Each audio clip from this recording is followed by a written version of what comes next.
Hey,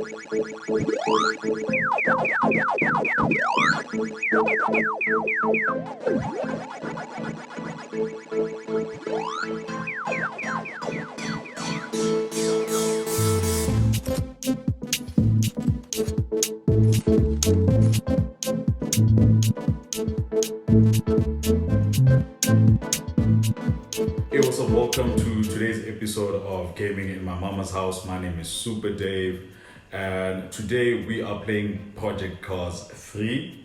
If you're a big racing fan and you love video games based on car simulation, sim races, shoot, do I have disappointing news for you. But on the flip side, if you're a big casual gamer and looking for a racing game to play from time to time and stick your teeth into it, I think this is the game for you, man. Okay, so let's start off with the good that Project Cars 3 has to offer.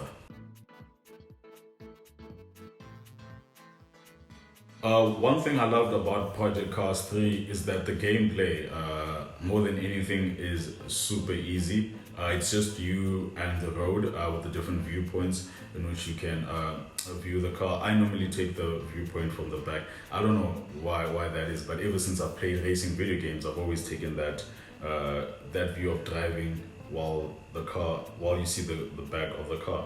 Kind of weird, eh? But anyway, pretty much gameplay is super easy to understand.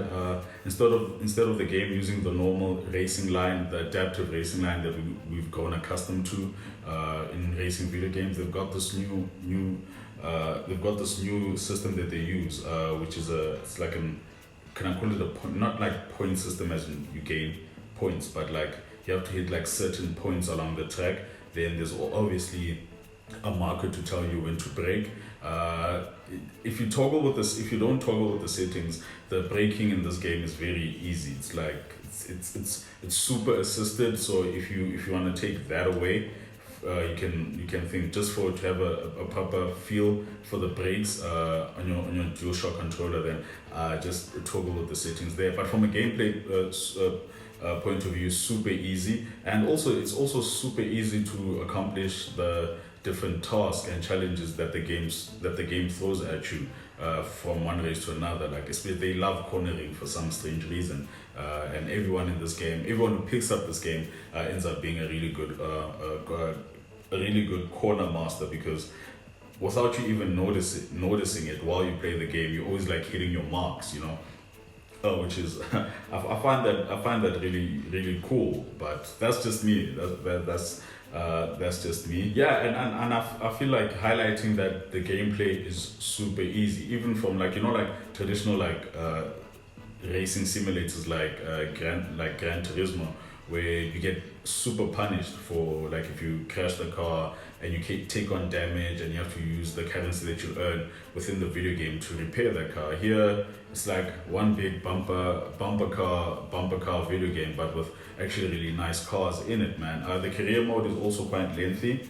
The career mode is super lengthy, and I feel like moving from one stage to the other is quite the process. Hence I say it will appeal to those who want to jump into the game from time to time and not let this be your everyday game, because as much as it's good, but it's also quite frustrating, that whole point. And you get to upgrade your car, soup it up from the different classes, class D, class C, class B, and as you move along, you unlock different levels within the game. And you can take the first car that you bought and add upgrades to it, to a point where you're racing Bugattis and stuff. But since I'm already touching on some of the negative that this game has, let's just might as well move on to the bad.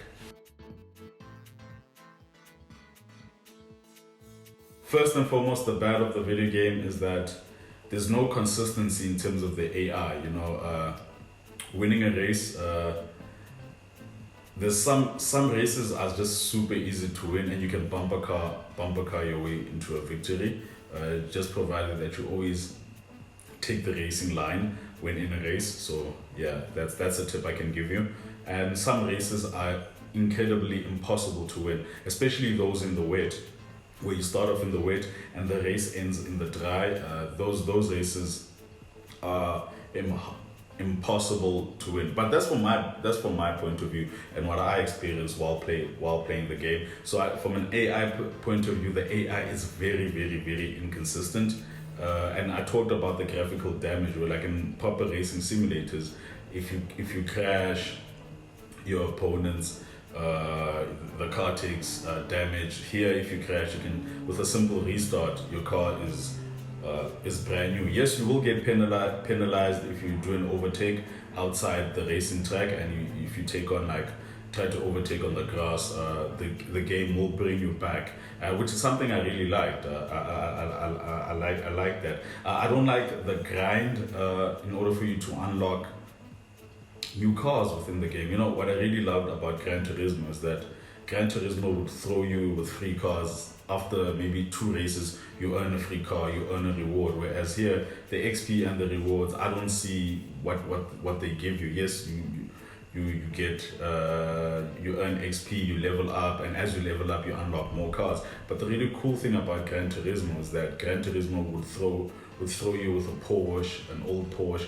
and later in the game you find that you need that Porsche to race in a specific series, you know. And I love that about Gran Turismo. Whereas here you need actual coin to unlock those cars, and as you level up, you get to unlock more cars. And the grind to getting the grind that you go through in order to get those cars is really tedious. Is really tedious, and I find that for the first 2 stages, while you're racing between D and C, you might as well just upgrade your car. And once you start hitting the B class, the B road cars, I think that's where you can start using some of your hard-earned cash to race your dream cars. But if I won't penalize them too much on that talking point, because there's a part of the game called Rivals. That's where you can like play on any track, drive any car, change the weather to your heart's desires. You know, so that's Rivals is where you get to experience the whole Gran Turismo arc or Gran Turismo type of feel of gameplay. But the main career mode is, yeah, it's quite a bumpy road, and also has a lot of inconsistencies. I think more than anything, Project Cars 3 does offer you a wide variety of cars to play from. Some of your dream cars are within the game. You get to race on some circuits and you get to race in circuits from all across the world. So that's a huge plus. There's no pit stops within the video game. So you won't get to change tires, but you do get the option of buying tires when you do your customizations, which I also find that really weird. I think it would be nice if a certain race starts off in the wet, then finishes in the dry. Then the game has to give you that option of coming into the pits and changing strategy. It's not Formula One per se, but you get what I'm saying. Moving on from a full wet tire and going to an intermediate or full dry tire, you just gauging the conditions. I think if the game gave you that option, it would also give it. It will also make it a bit better. But if you just like someone who just wants to race for the fun of it, Project Cars 3 is yours. But if you're a big sim racer fan, I would suggest do not pick it up. You'll be wasting your time and energy. But for all you casual gamers, Project Cars 3 is the game for you, and it gets 3 from me.